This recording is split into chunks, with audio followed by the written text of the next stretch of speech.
Africa's most populous country is contending with a decade-long war against Islamist insurgents in the northeast, a worsening conflict between nomadic herders and crop farmers, growing banditry and secession agitators.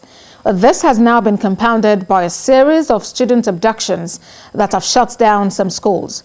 Correspondent ABDUL-AZEEZ in this report takes a look at the growing insecurity and the political will to fight the nation's challenges.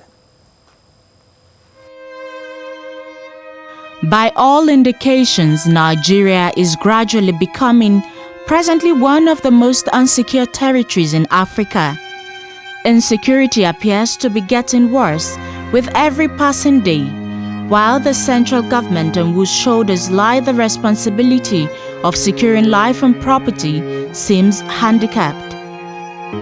The spate of attacks, which had been worsening over the past few weeks, reached frightening levels in the last 72 hours across the 6 geopolitical zones of the country.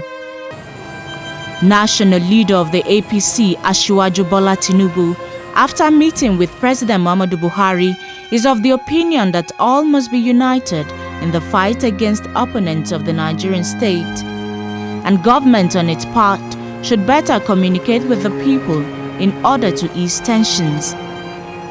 The welfare of our people is extremely important, and yes, every nation will go through these curves and difficult times.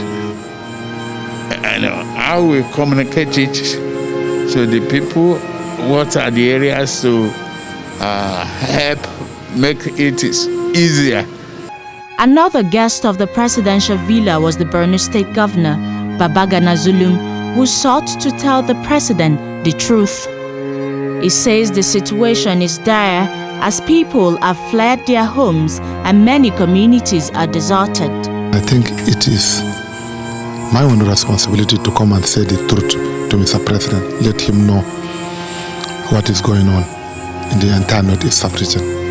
I think there is a need for us to get support for us to succeed in this war against insurgents. The coalition of northern groups also want agitators not to become tools for breakdown of law and order.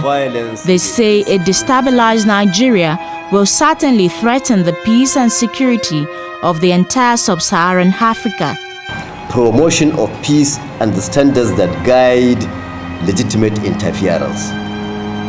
Hence, their intervention, exclamations, and actions should not be drawn to discountenance the effort of the Nigerian state to protect citizens from violence and terror.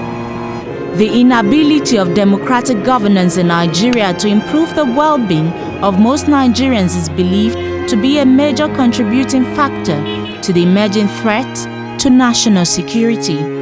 But for now, it is unclear if the federal government will call for help or stick to homegrown solutions to its internal problems. ABDUL-AZEEZ, TVC News, Abuja.